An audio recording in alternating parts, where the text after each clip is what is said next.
Alright, y'all, so today I wanted to do a very quick movie review on the film from 2014 called Love and Mercy, which is basically, not exactly a biography, but basically a movie about Brian Wilson, the co founder, the main leader for a while of the band called the Beach Boys. Recently saw this film, so just wanted to give you my quick thoughts on it. And I think for the most part, this was a pretty damn good film. Like, honestly, it's more unique compared to other music movies I've seen, like, especially biographies and stuff. It seemingly portrays the man pretty well. Now, personally, just kind of go off on a little tangent here. I remember the Beach Boys, right? I'm sure a lot of people in America know about them, and maybe even other countries. They were probably the definitive band for the summer. Like they were like perfect for summer vibes. I remember all the time in like the car of my dad, I would be listening to music from them and just be kind of mesmerized. They got a lot of catchy music. Now, as I grew up, I started to get more into music and discographies and stuff, and I actually explored the Beach Boys.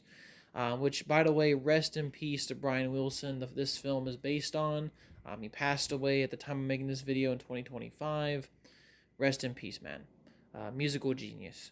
But that being said, as I started to get into her discography, I was really surprised of a lot of their albums are, they go beyond that stereotype of like the surfing, the cars and all that, and go into deeper things and themes.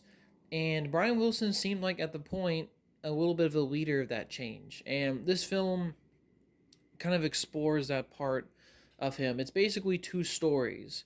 It shows Brian Wilson in his later life, which I believe would be the 80s, and then it shows Brian Wilson during the 60s, where he was making Pet Sounds, arguably their best project, and attempted to make Smile, which was probably going to be an even better project. And now, Brian Wilson, too, another thing is I never knew was how much mental illness and really just kind of a crazy personal life he had.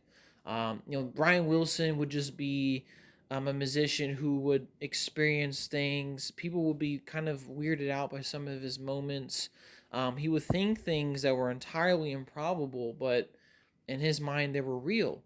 And I think for the most part, this movie portrays a lot of this very well and accurately. Paul, let me see his name. Paul Dano plays the younger Brian Wilson, and John Cusack plays the older Brian Wilson. So this, like I said before, this is a split film. It portrays the older life and the younger life of Brian Wilson, and just kind of cuts back and forth throughout the film.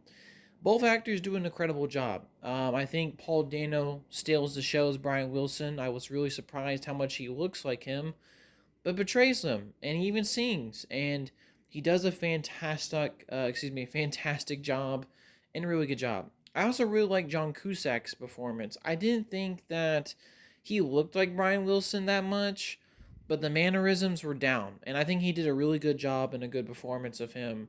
I just think visually he doesn't quite look like Brian Wilson, but I think he does a really good job in performance, and I actually really liked him in this film. So both actors do a great job. All the supporting cast for their roles as they're intended do a pretty good job. I think they represent the characters they were playing pretty well.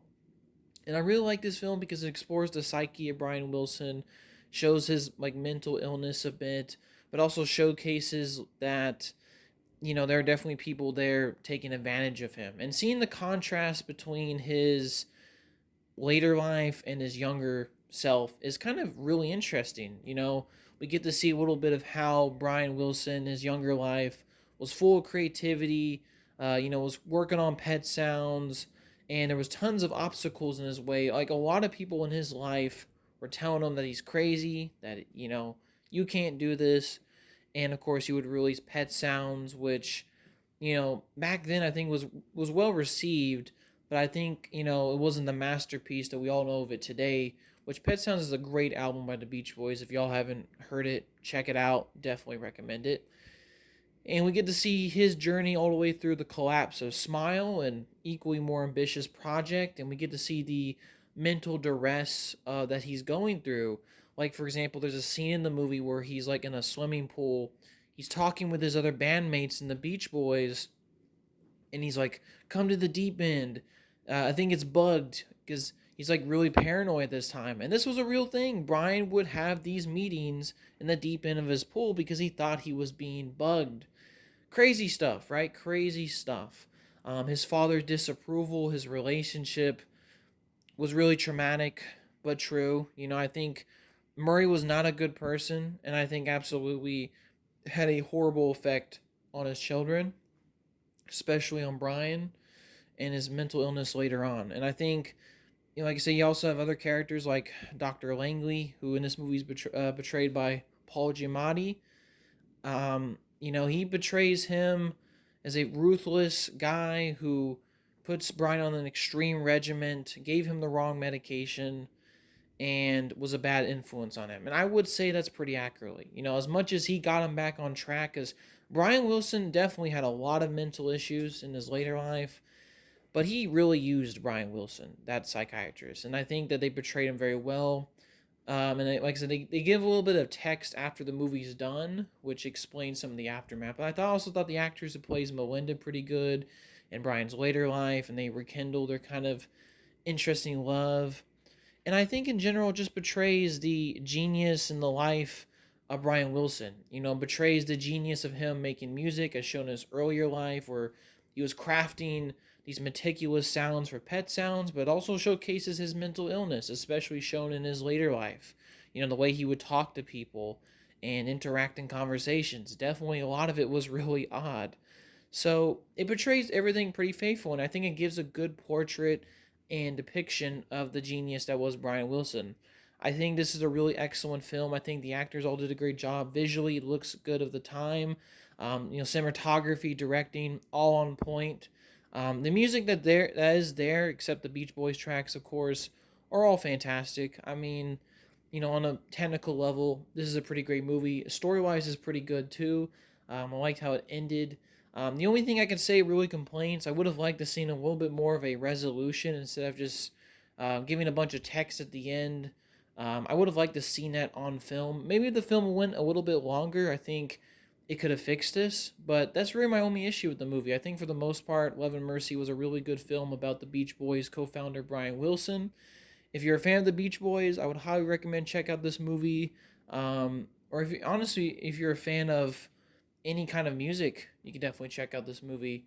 But of course, you're a Beach Boys fan and you know a bit about Brian Wilson, you would definitely get a lot out of this. It was really good. It was really interesting. It portrayed a portrait of a man that I personally didn't know all the details to, but it portrays a very odd and interesting person that was a musical genius but had a lot of mental issues, people that exploited him, and in general, just a lot of quirky things. But like I said, it does portray the genius faithfully. Alright, y'all. Like I said, also before I end this video, RIP to Brian Wilson. This movie was dedicated to him, obviously. And yeah, my quick thoughts on Love and Mercy. Hope you all have a good day, and peace, y'all.